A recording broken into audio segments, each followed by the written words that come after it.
let's transition to an NFC battle in Minnesota Sunday afternoon.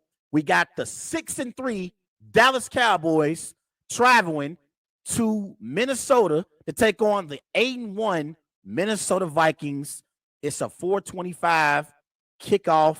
The Cowboys, surprisingly, are favored by 1.5 points. The over-under for this game is 47.5. Let's get into this matchup and start off with the Cowboys. Cowboys, 6-3 on the season. They are fresh off an overtime loss to the Green Bay Packers, 31-28. And my biggest issue with the Dallas Cowboys is offensively, I believe that they go away for what works for them at times in games. On the last two offensive plays for the Cowboys last week in the overtime loss to the Packers, the Cowboys were in Packers territory. They had the ball first in overtime. And on 3rd and 4th down, the Cowboys decided to throw the football. And it made no sense because last week, Tony Pollard had it going against the Packers defense. He had 22 carries, 115 rushing yards. He was averaging over 5 yards per carry. He had 1 touchdown. And for the game, the Cowboys, offensively, they had 159 rushing yards. So I believe the Cowboys need to run the football more when it's working. I don't understand why in that moment, if you're going to go for it on 4th down, why would you throw the ball on 3rd down? They should have ran the football on 3rd down, and then that could have possibly set you up for a manageable 4th down. I don't understand how you drop Dak Prescott back to pass on key pivotal plays on 3rd and 4th down in overtime. I thought that was bad play calling by Mike McCarthy.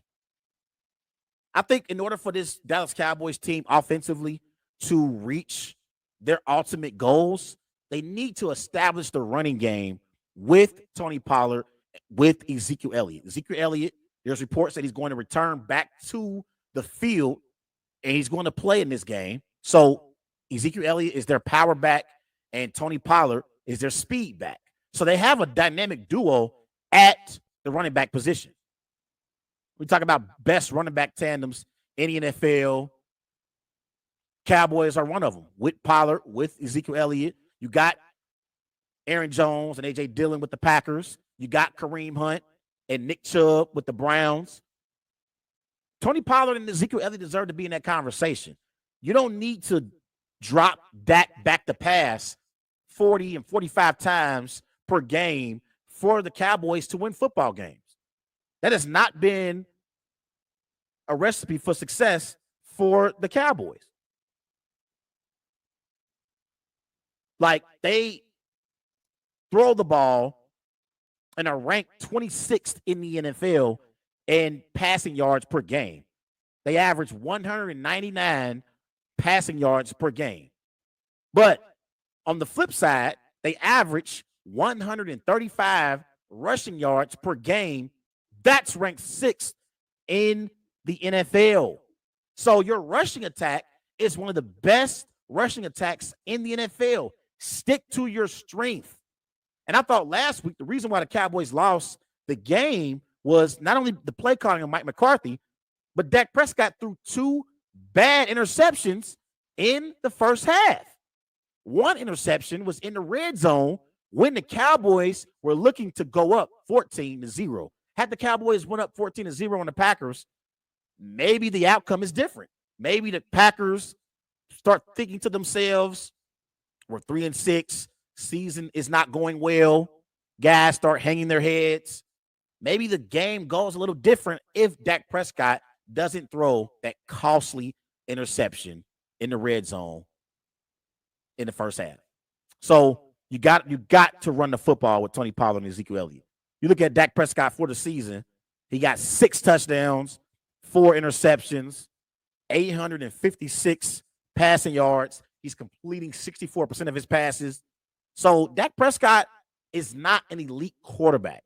He's good, but he's not elite. He's not on the same level as a Joe Burrow or a Justin Herbert or a Patrick Mahomes or a Lamar Jackson or a Josh Allen. That's not the level that Dak Prescott is on. He's on a tier below that. Dak Prescott, to me, is a quarterback that is borderline top 10, but definitely top 15. That's Dak Prescott. So I think the Cowboys need to rely on the running game much more. You look at the Vikings against the run, they are ranked 16th in the NFL. They give up 118 rushing yards per game. So the Cowboys can definitely exploit that Vikings rush defense. They could definitely do it. You look at the Vikings and their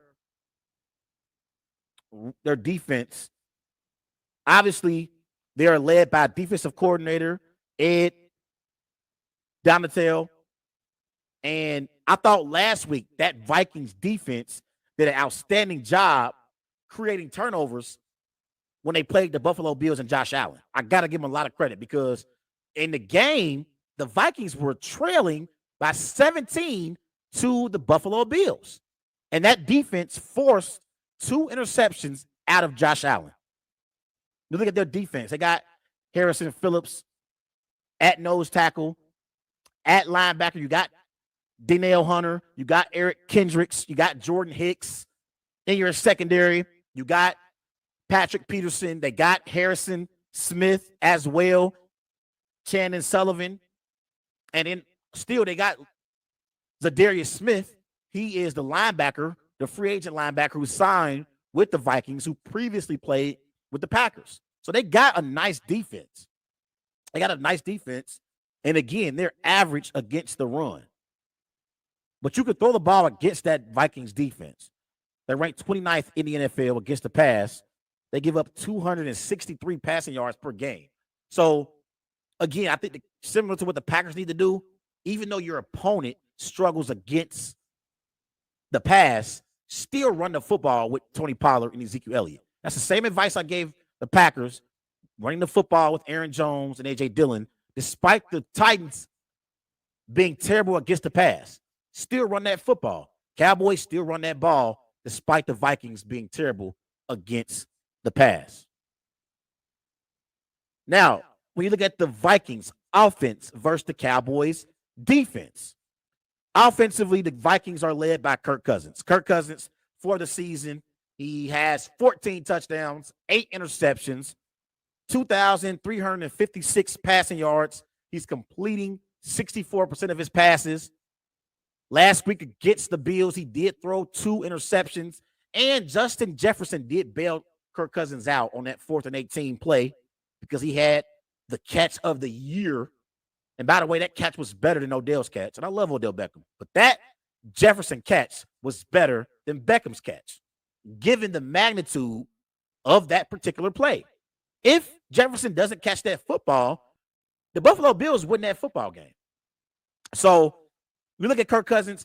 I don't believe that Kirk Cousins is elite. I believe he's playing well. But there are no more excuses for Kirk Cousins because I look at this Vikings offense. You got a dynamic running back in Dalvin Cook. He can catch the ball out of the backfield as well. You got Justin Jefferson, the best receiver in the NFL. You got Adam Thielen, who I believe is the best second receiver in the NFL.